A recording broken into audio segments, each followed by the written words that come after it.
Stop using dry compost, make this liquid soil booster instead.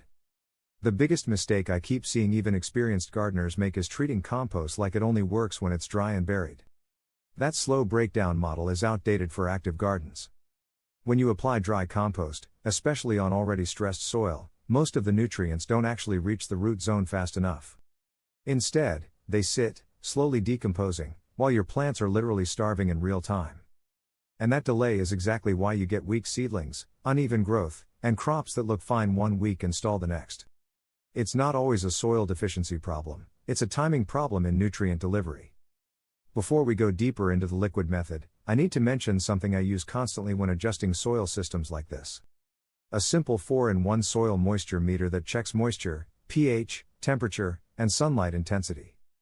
Most gardeners misread their soil because they assume the top layer reflects the whole bed. It doesn't.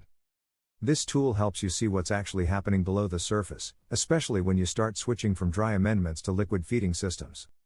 I'll leave the exact one I use in the description if you want to check it out.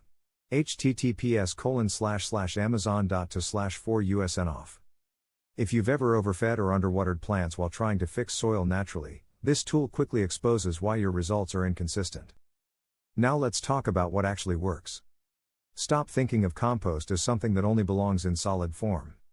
In active gardening systems, especially raised beds, containers, and high-density vegetable plots, you get far better results when you convert compost into a liquid booster. Not fertilizer tea from chemicals, but a biologically active compost extract that actually feeds the soil food web in real time. Here's where most people go wrong. They think soaking compost in water is enough. That produces weak, oxygen-starved liquid that doesn't do much except smell bad. Real liquid soil booster is about extraction under the right conditions, not just soaking and hoping.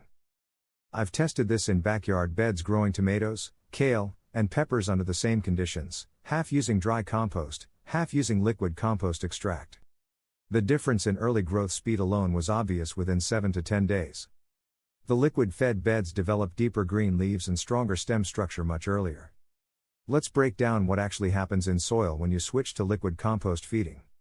When compost is applied dry, microbes have to slowly break it down before nutrients become available. That process depends heavily on moisture, temperature, and oxygen levels in the soil.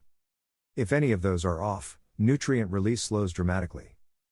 That's why cold mornings or compacted soil can stall your garden without any visible reason. But when you turn compost into a liquid booster, you skip the waiting phase. You're delivering already active microbial life and soluble nutrients directly into the root zone. Instead of the plant waiting for soil biology to catch up, you're syncing biology with plant demand. The method I use is simple but very specific. You take well-finished compost, never fresh, never half-decomposed, and mix it in non-chlorinated water at roughly 1 part compost to 5 parts water. Then you aerate it for 24 to 36 hours. This oxygen step is what most people ignore, but it's the difference between a powerful soil activator and a stagnant bucket of waste. During aeration, beneficial microbes multiply rapidly. Oxygen prevents anaerobic conditions and pushes the system toward beneficial bacterial dominance.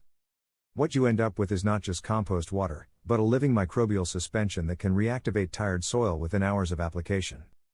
When applied correctly, especially in the early morning or late afternoon, this liquid booster penetrates the root zone faster than any dry amendment. I usually apply around 250 to 500 milliliters per plant in garden beds, and in containers I reduce it to avoid saturation. The goal is not flooding, it's microbial activation. Now here's something most gardeners miss completely. Liquid compost doesn't replace soil structure, it accelerates it. That means you still need organic matter in the ground, but instead of waiting weeks or months for it to break down, you're jump-starting that process repeatedly throughout the growing cycle. In hydroponic adjacent systems or container gardens, this becomes even more powerful. You can actually correct nutrient stagnation mid-growth cycle without disturbing the roots or repotting the plant. That's a level of control dry compost simply can't offer. One mistake I strongly warn against is over-concentrating the mixture. More is not better here. If the solution is too dense, you risk oxygen depletion and root stress. That's why monitoring your soil conditions matters more when using liquid inputs. This is where tools like the moisture and pH meter become important again. If your soil is already saturated or acidic, dumping liquid compost blindly can make things worse instead of better. I've seen gardeners assume they're feeding the soil when they're actually creating anaerobic pockets that slow growth. Used correctly, though, this method completely changes how your soil responds. Plants stop stalling between feeding cycles. Leaves stay consistently healthy. Root systems expand faster because nutrients are always in an accessible form. And over time, you start depending less on heavy soil amendments because your system becomes biologically active instead of chemically reactive. That's the real shift here, from feeding soil slowly to activating it continuously. If you're serious about growing food with predictable results, this is one of the most underrated changes you can make in your garden system. Because once soil biology is consistently active, everything above the surface becomes easier to manage, from watering to harvesting. If you found this useful, subscribe and stay tuned. We're not just talking about gardening tips, we're building systems that actually make soil work like a living engine.